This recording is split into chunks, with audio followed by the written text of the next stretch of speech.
오늘 설교 제목이 조금 이상하죠? 예수님의 탄식, 예수님의 기쁨, 물음표가 느낌표입니다. 자, 어떤 의미냐면은 예수님이 우리의 모습을 보시면 지금 탄식하고 계실까, 아니면 어떤 마음일까 한번 자문해보고 결단하자는 것입니다. 나는 예수님의 기쁨이 될 거야. 이제 더 이상 예수님을 탄식케 하는 그런 존재가 아니라 예수님을 기쁘게 하는, 예수님을 행복하게 하는 그런 존재가 되자, 이런 결단하는 의미에서 주님의 탄식 아니야, 주님의 기쁨이야, 이런 주제로 오늘 말씀을 한번 전하고자 합니다.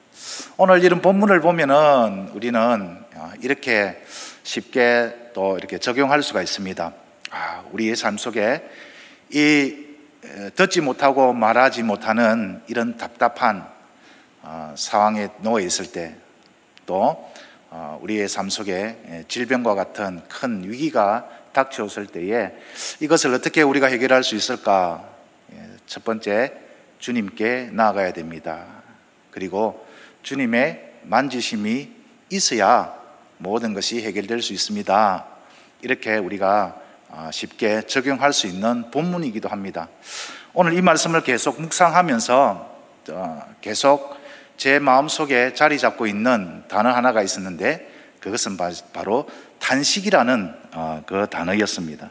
왜 주님은 이 귀 먹고 말 더듬는 이 사람 앞에서 하늘을 우러 하나님께 기도하면서 탄식하셨을까?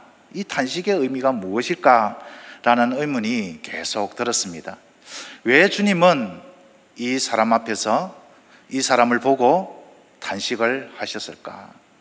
여기서 말하는 탄식이라는 이 헬라어의 문자적 의미는 매우 답답한 상태에 있다라는 의미입니다. 왜 예수님은 이 사람을 지금 보면서 매우 답답한 심경이었을까? 답답할 정도가 아니라 매우 이 심한 압박감을 느낄 정도로 많이 괴로웠다라고 합니다.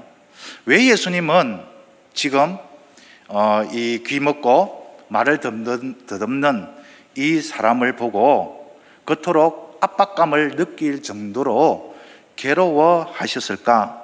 단순히 이 사람이 이제까지 살아왔던 그 처지, 그 상황, 그 환경을 보면서 예수님이 공감하여서 이 사람이 이렇게 어렵게 살았겠구나, 이 사람이 삶이 얼마나 답답하고 힘들고 괴로웠을까라는 그것만 보면서 예수님도 공감하시면서 그런 동질감, 그런 공감대를 형성하여서 답답해 하셨는가? 아니면 그보다도 더 깊은 의미가 있어서 예수님은 탄식을 하셨는가?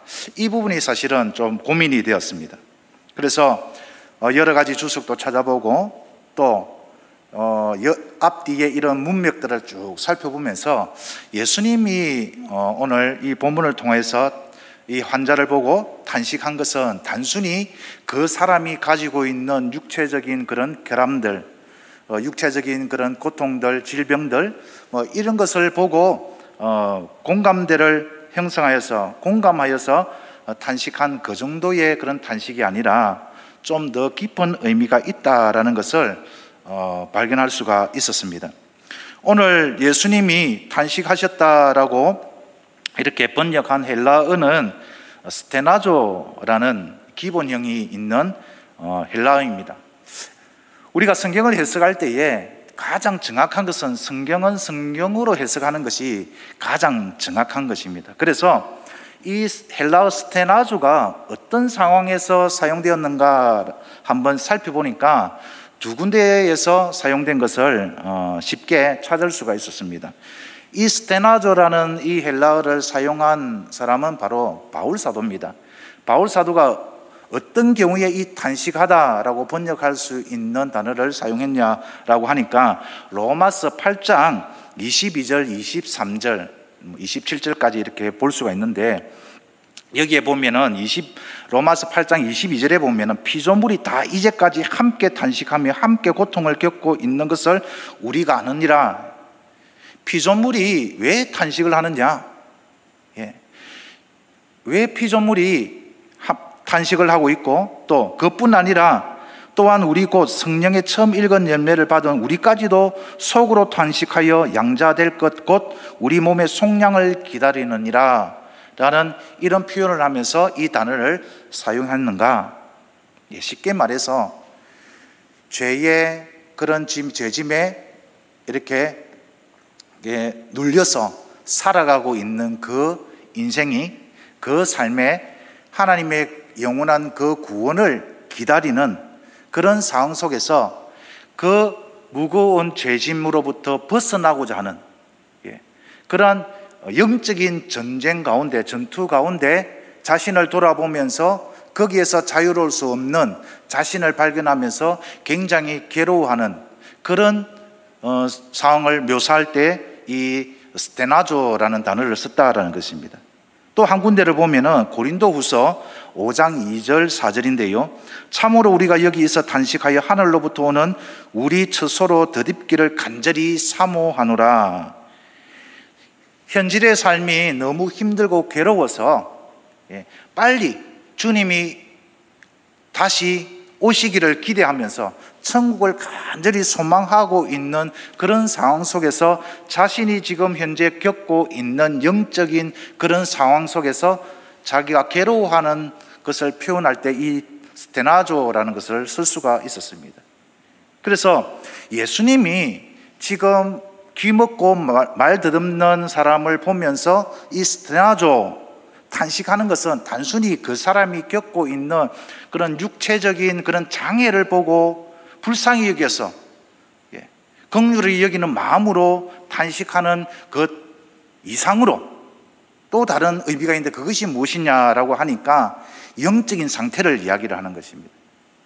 육체적인 청각장애가 아니라 영적인 청각장애, 육체적인 언어장애가 아니라 영적인 언어장애를 겪고 있는 그 시대에 있는 사람들의 모습을 반영하여서 굉장히 괴로워하는, 탄식하는 그 주님의 마음을 묘사한다라고 볼 수가 있습니다.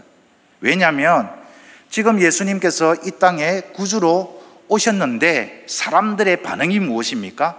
누구보다도 이분이야말로 정말 하나님이 약속하신, 우리에게 보내주실 것이라고 약속하신 그 메시아가 맞다라고 누구보다도 먼저 이해를 하고 그것을 알리고 증거해야 할 종교 지도자들, 대제사장들, 서기관들, 바리새인들, 율법 교사들이 어떤 상황에 놓여 있습니까?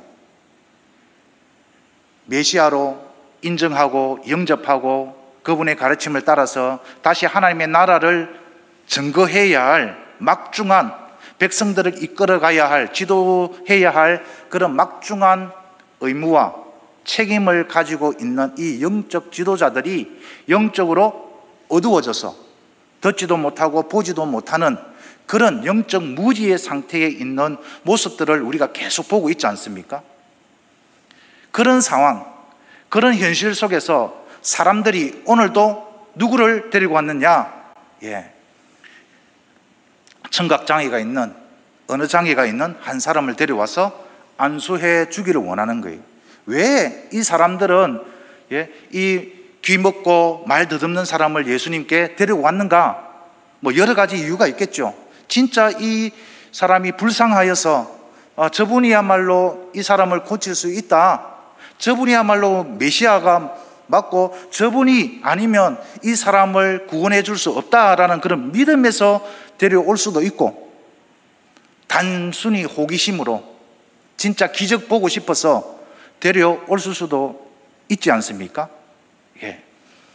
예수님은 이 사람들이 어떤 이유로 데려온지 정확하게 알고 계셨을 것입니다.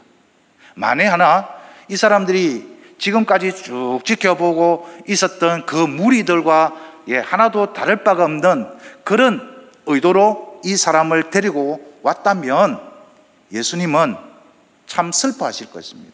탄식하실 것입니다. 진짜 구주이시고 메시아이신 그 주님께 나오는 것이 아니라 자신들의 그런 호기심을 만족시켜 줄 수 있는, 자신에게 그런 구경거리가 될 수 있는 그런 소재를 줄 수 있는 단순히 그런 존재로만 보기 위해서 그 사람을 데리고 왔다면 분명히 예수님의 마음은 탄식하는 것이 맞을 것입니다. 예수님은 사람들이 데리고 온 그 사람을 고쳐주기로 마음을 먹었습니다. 제일 먼저 어떻게 합니까? 제일 먼저 한번 상상을 해봤습니다. 예수님이 양 귀에 손을 였습니다. 그리고 어떻게 합니까? 침을 뱉어서 그 사람의 혀에 손을 대죠. 왜 예수님이 이렇게 하셨는가? 이것은 여러 주석들에 보면은 그 당시에 널리 행해졌던 의술 행위였다라고 그렇게 이야기를 합니다. 안수하는 것은 누구나 할 수 있는 그런 아주 평범한 그런 행위였다라는 것이죠. 그래서 사람들이 일반적으로 어떤 환자를 치료할 때 주술가들이나 특별한 그런 능력이 있다라고 믿어지는 그 사람한테 가면은 그 사람들이 잘 알아듣지 못하는 말을 중얼중얼 외우면서 이렇게 손을 얹는 거, 안수, 손을 얹어서 고쳐주는 행위가 널리 행해졌고, 뿐만 아니라 이 침이 그 당시에는 치료하는 효과가 있다라고 사람들이 믿었다라는 거예요. 사람들이 믿고 있는 대로 예수님도 그대로 한번 행해 보였다는 것입니다. 그러자 사람들이 어떻게 했겠습니까? 참 기대를 했겠죠. 분명히 이제 결과가 어떻게 나올 것인가? 고칠 것인가? 고쳐지지 않을 것인가? 만약에 고친다라고 하면 참 대단한 사람이구나, 저 사람도 특별한 능력이 있구나, 이렇게 놀랄 것이며, 만약에 고치지 못한다면은 별거 아니었구나, 헛소문이었구나 라고 실망하면서 돌아갈 것이 분명했을 것입니다. 예수님은 거기에서 그치지 아니하시고 어떻게 하십니까? 하늘을 우러러 탄식하시며 에바다 열리라 그렇게 말씀하시니까 정말 이 귀 먹고 말 더듬는 사람에게 기적이 일어났습니다. 들리기도 하고 이제 말을 하는데 큰 어려움이 없게 되었죠. 예수님이 단순히 안수하고 침을 뱉어서 그 사람에게 이렇게 만지고 하는, 그것은 일반적인 그런 행위였습니다. 그런데 예수님은 거기에 그치지 아니하시고 뭘 하셨습니까? 말씀으로 선포를 하시자 그 사람이 나음을 입게 된 것이죠. 자, 예수님이 고칠 수 있었던 것은 다른 것이 아니고 하나님의 그 권위 있는 말씀으로 이렇게 고쳤습니다. 우리가 이제 이것을 단순히 질병을 고치기 위한 그런 방법론적인 그런 것을 접근하는 것이 아니라 우리가 영적으로 들어도 깨닫지 못하는 사람, 보아도 보지 못하는 그런 영적 무지에 놓여 있는 사람들이 참 많이 있지 않습니까? 세상 사람들은 아무리 말씀을 들어도 깨달을 수가 없습니다. 알 수가 없습니다. 영적 그런 지각 장애를 안고 있는 것이죠. 그런 사람들의 들을 수 있고 볼 수 있고 깨닫게 할 수 있는 것은 오직 주님만이 할 수 있다라는 것입니다. 우리가 하나님의 말씀을 듣고 깊이 깨닫고 또 믿음으로 결단을 하고 또 세상에 나아가서 살아갈 수 있도록 그런 깨달음을 주시는 분은 오직 주님만이 할 수 있다라는 것을 우리는 여기서 발견할 수가 있는 것이죠. 우리는 처음부터 들을 수 있는 존재, 볼 수 있는 존재, 말할 수 있는 존재가 아니었습니다. 우리는 아담 이후로 처음부터 우리는 들을 수도 없고 볼 수도 없고 말할 수도 없는 죄와 허물로 완전히 죽었던 그런 비참한 존재였습니다.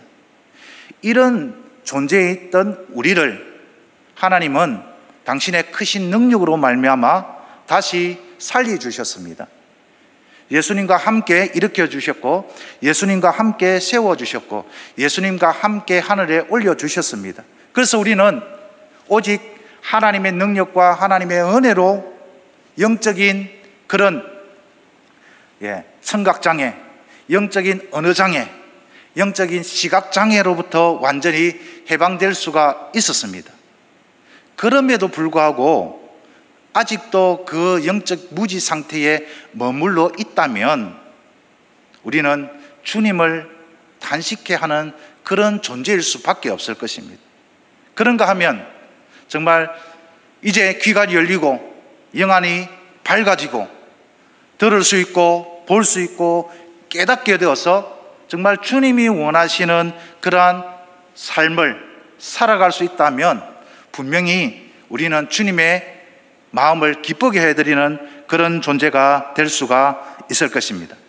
자, 오늘 이 말씀을 통하여서 어떻게 우리가 영적으로 이런 청각장애나 영적인 언어장애로부터 온전케 될 수가 있는가라는 부분부터 먼저 한번 적용해 보기를 원합니다.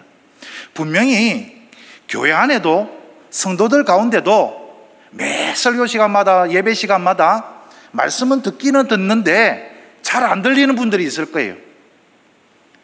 도대체 무슨 말을 하고 있는지, 오늘도 변상기 목사는 도대체 알 수 없는, 이해되지 않는 말을 저렇게 하고 있구나 라고 느껴지는 분들도 있을 수 있습니다. 어떤 목사님들이 이야기를 해도 저 설교가 이해가 안 된다, 깨달아지지 않는다 라는 그런 답답함에 늘 계신 분이 계실 것입니다. 물론 전하는 저에게도 책임이 있겠죠. 그러나 그것만이 원인이 아니라 혹시 내가 영적으로 장애를 앓고 있다 하면 어떻게 이것을 극복할 수 있을까? 라는 부분에 대해서 우리는 함께 고민하고 함께 그 해결책을 우리는 살펴보아야 할 것입니다. 자, 어떻게 우리가 영적인 이런 청각장애나 이 언어장애를 극복할 수 있는가, 치유받을 수 있는가? 첫 번째는 주님과의 인격적인 만남이 있어야 됩니다. 오늘 말씀해 보니까 사람들이 예수님께 이 귀 먹고 말 더듬는 자를 데리고 오셨을 때에, 안수하기를 강구했을 때에 예수님이 취한 행동은 무엇입니까? 그 사람을 따로 데리고 무리와 분리시켰습니다. 이 말은 무엇이겠습니까? 그 사람과 1:1 인격적인 만남을 통해서 예수님의 그 치료가 이제 시작되는 것이죠. 출발점이죠. 우리가 영적인 이런 문제를 안고 있을 때에 그것이 개선되고 치료받을 수 있는, 회복될 수 있는 출발점이 어디냐? 예수님을 인격적으로 만나야 된다라는 것입니다. 여러분, 예배가 무엇이죠? 예배가 무엇입니까? 예배는 하나님과의 교제의 시간입니다. 그래서 예배의 여러 가지 순서들 중에 많은 순서들이 있는데 이것은 상징적인 것이고 언약적인 것이고 하나님과의 그런 교제에 대한 그런 상징적 의미가 있습니다. 우리가 찬양을 했지 않습니까? 찬양을 올려드리는 거죠.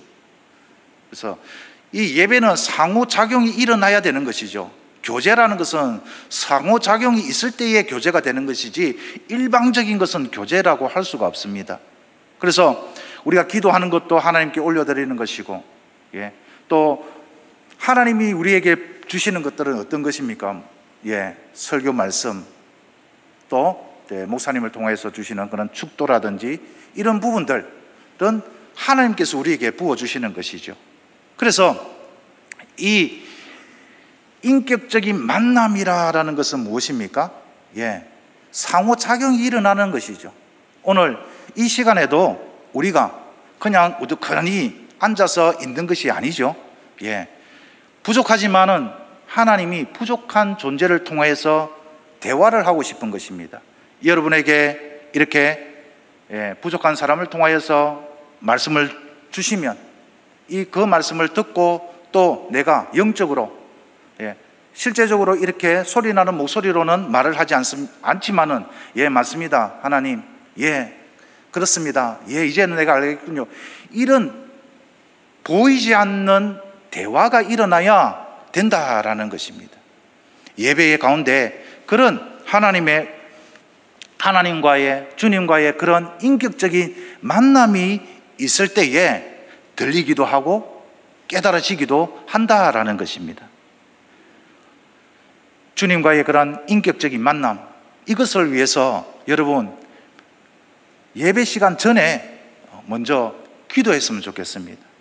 그냥 허겁지겁 달려와서 앉는 것보다는 조금 더 여유를 가지시고 예배를 준비하는 마음, 그래서 기도할 때에 하나님, 오늘 어떤 말씀을 주시든지 그 말씀이 잘 들릴 수 있도록, 그 말씀이 잘 이해가 되고 정말 주님이 원하시는 그 뜻들을 잘 내가 새겨들어서 주님을 단식케 하는 사람이 아니라 주님을 기쁘시게 할 수 있는 존재로 내가 변화될 수 있도록 그렇게 역사하여 주시옵소서라고, 예배를 위해서, 또 말씀을 전하는 설교자를 위해서, 또 우리 모두가 함께 하나님을 찬양하고 하나님께 올려드리는 그 모든 순서를 통해서 하나님께 영광 받을 수 있도록 순서 하나하나를 딱 생각하면서 기도한다면 그 사람은 분명히 하나님의 은혜로 충만한 그런 경험을 하게 될 것입니다.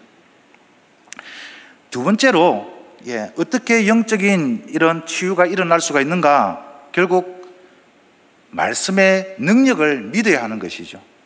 오늘 주님께서 일반적으로 행해지는 그런 치료 행위들을 먼저 행했습니다. 그리고 마무리가 무엇입니까? 결국은 주님의 말씀이죠. 에바다, 열려라 하니까 말을 하지 못하는 사람들이 입이 풀려서 말을 분명하게 할 수 있었고, 이제 또렷하게 주님의 음성의 귀가 이제 열려서 듣게 되었던 것이죠. 왜 예수님은 처음부터 말씀을 하지 않았습니까? 그럴 수밖에 없죠. 들을 수가 없는 사람이니까. 먼저 귀가 열려야 되고 그래야 들리니까. 그런데 왜 침문 뱉었을까요? 일반적으로 세상 사람들이 말하는 그 행위로 한다면, 그걸로 끝이다면은, 이 사람도 뭐 특별한 능력은 있지만 하나님이 보내신 그 메시아, 그 구주, 그 그리스도, 그것을 인식하지는 못했을 것입니다.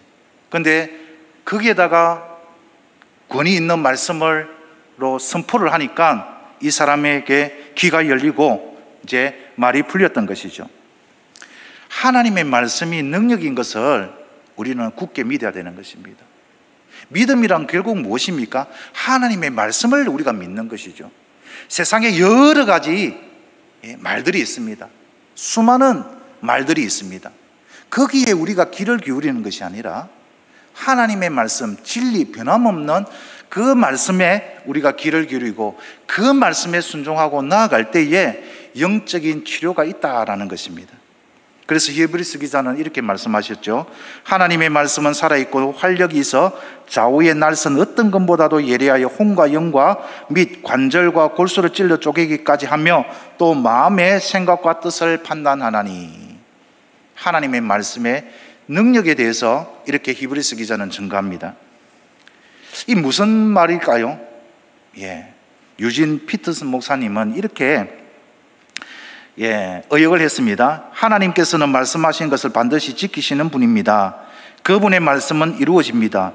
그분의 능력 있는 말씀은 수술용 메스처럼 날카로워서 의심이든 변명이든 무엇이나 갈라내고 우리 마음을 열어서 귀 기울여 듣고 순종하게 합니다. 하나님의 말씀이 꿰뚫지 못할 것은 아무것도 없습니다.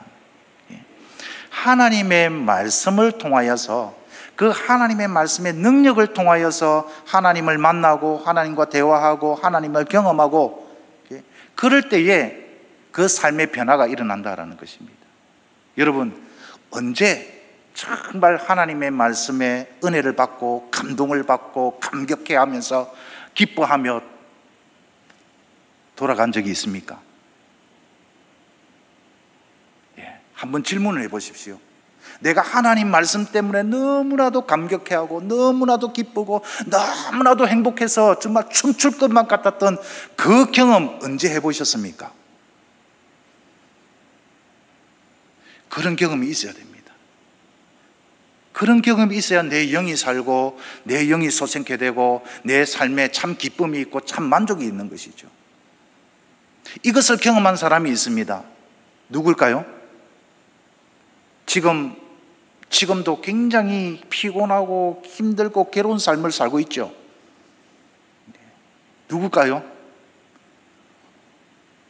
잠도 제대로 자지 못하고 언제 잡힐지 몰라서 노심초사 늘 공포 속에 두려움 속에서 하루하루 겨우겨우 버티고 살아가는 사람이 있죠. 다윗입니다. 우리가 요즘 사무엘상 다윗을 지금 묵상하고 있잖아요. 다윗이 사울을 피해서 도망하면서 정말 물이 둘 곳이 없이 괴로워하는 그 하루하루 답답한 심령 속에서 살아가는 그 다윗이 해결책을 찾았습니다. 내 영혼이 소생되고 날마다 기뻐하고 참 만족이 있고 참 즐거움이 있는 그 삶은 다른 것이 아니라 하나님의 약속의 말씀을 붙잡고 살아가는 것이다. 그래서 다윗은 이렇게 고백합니다. 시편 19편입니다. 7절 여호와의 율법은 완전하여 영혼을 소성시키시며 여호와의 증거는 확실하여 우둔한 자를 지혜롭게 하며 여호와의 교훈은 정직하여 마음을 기쁘게 하고 여호와의 계명은 순결하여 눈을 밝게 하시도다. 여호와를 경외하는 도는 정결하여 영혼까지 이르고 여호와의 법도 진실하여 다 의로우니 금 곧 많은 순금보다 더 사모할 것이며 꿀과 송이꿀보다 더 달도다. 여기서 여호와의 이런 것은 다 말씀입니다. 그 말씀을 통하여서 늘 하나님과 교제하고 하나님과 만나다 보니까 이제는 하나님 말씀 외에 더 귀한 것이 없다라고 딱 단정 지어버립니다. 이 세상 그 어떤 말들보다도 그 어떤 지식, 그 어떤 지혜보다도 하나님의 말씀이 최고 가치 있는 것이고 하나님 말씀을 따라 순종할 때에 참 만족과 참 기쁨과 참 행복이 있다. 꿀, 송이꿀보다도 더 달도다. 참 만족이 하나님의 말씀 가운데 오더라.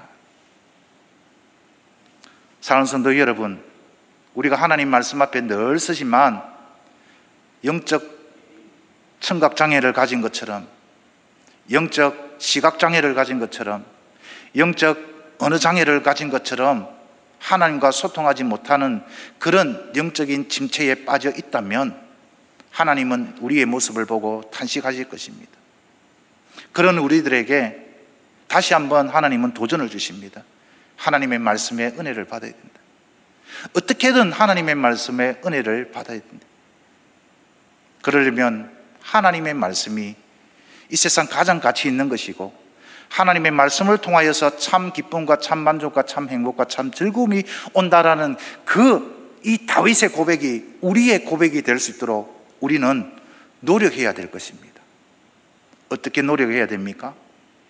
주님과의 그런 인격적인 그런 만남을 위해서 기도해야 되는 것이고 이 모든 것을 깨닫게 하시고 이 모든 것을 인도하시고 도와주시는 분이 바로 우리 안에 계시는 성령 하나님이십니다.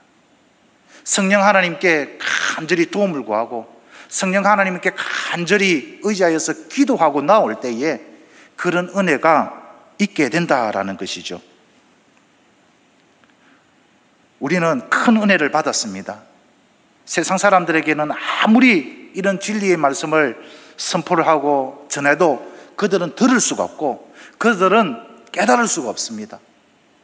그러나 우리는 하나님께서 새 생명을 주시고 예수 그리스도를 통하여서 우리에게 새 삶을 살아갈 수 있는 그런 기회를 주셨습니다. 그래서 이제는 우리는 들을 수가 있고 이제는 우리는 볼 수도 있고 우리는 말을 할 수도 있는 것이죠. 이렇게 우리에게 이런 은혜를 주신 것은 다른 것이 아니라 이제 좀 더 주님의 음성에 귀 기울이고 주님의 뜻을 분별하라고 이런 은혜를 우리에게 베풀어 주신 것이죠. 당시 종교 지도자들은 눈이 있어도 보지 못했고 귀가 있어도 듣지 못하므로 백성들을 올바른 길로 인도하지 못했습니다. 그래서 주님은 마음이 참 괴로웠고 마음이 참 슬펐고 마음이 참 아팠습니다. 주님께서 오늘 귀 먹고 말 더듬는 자를 이렇게 치유해 주신 것을 통해서 우리에게 주시는 교훈이 무엇입니까? 이제 너희는 들을 수도 있고 볼 수도 있고 말할 수도 있지 않느냐. 그러니 그런 은혜를 받았으니 이제는 주님의 음성에, 세미나 음성에 좀 더 귀를 기울이라는 것입니다. 세상에 내 마음을 빼앗기지 말고 세상에 너의 그 관심이 집중되지 말고 주님의 그 마음에, 주님의 그 뜻에, 주님의 그 음성에 좀 더 귀를 기울이고 주님이 기뻐하시는 것이 무엇인지 분별하여서 주님을 기쁘시게 하는 삶을 살아가도록 우리에게 그러한 은혜를 주신 것입니다. 또한 우리에게 맡겨주신 사명을 잘 감당할 수 있도록 복음 전하는 사명을 잘 감당하라고 우리의 영적인 언어 장애를 고쳐주셨습니다. 그래서 우리는 또 세상을 향해서 우리는 외쳐야 되는 것이죠. 진리가 바로 예수 그리스도라는 것. 변하지 않는 진리는 오직 예수 그리스도.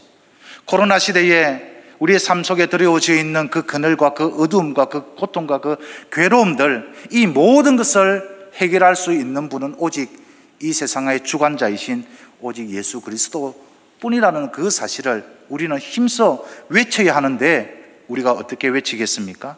바로 우리의 삶의 모습으로 외쳐야 되는 것이죠. 100마디 말하는 것보다 한번 진실되게 그렇게 살아보는 것, 정말 예수님을 의지하고 예수님을 신뢰하고 예수님만이 우리의 해결책이다라는 그 신앙의 고백 속에서 우리가 결단하고 실제로 우리의 삶 속에서 보여줄 때에 사람들은 인정할 것입니다. 오늘 귀 먹고 말 더듬는 사람이 치유를 받았습니다. 예수님이 경고했죠. 아무에게도 이러지 마라. 예수님의 경고하면 경고할수록 어떻겠다고요?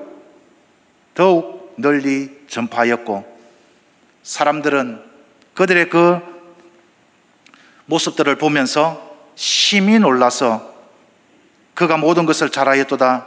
못 듣는 사람도 듣게 하고 말 못하는 사람도 말하게 한다 라는 그런 말을 하게 만들었습니다. 우리의 사명이 바로 이것 아니겠습니까? 우리는 우리의 행복을 위해서 살아가는 존재가 아닙니다. 우리는 주님의 행복을 위해서 살아가는 존재고 우리는 우리의 영광을 위해서 살아가는 존재가 아니라 주님의 영광을 위하여 살아가는 존재인 것입니다. 그럴 때에 주님이 우리의 모습을 보고 그래, 너희들은 나를 탄식케 하는 존재들이 아니라 정말 나의 기쁨이고 나의 즐거움이고 나의 행복이구나 라는 그런 말을 하게 될 것입니다. 이제 말씀을 정리해 보겠습니다.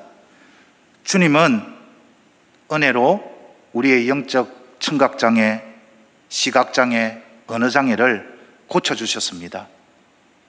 따라서 이제 우리는 주님의 음성에 귀를 기울이고 주님의 뜻을 분별하고 주님께서 우리에게 맡기신 이 복음 전하는 사명을 잘 감당하여야 할 것입니다.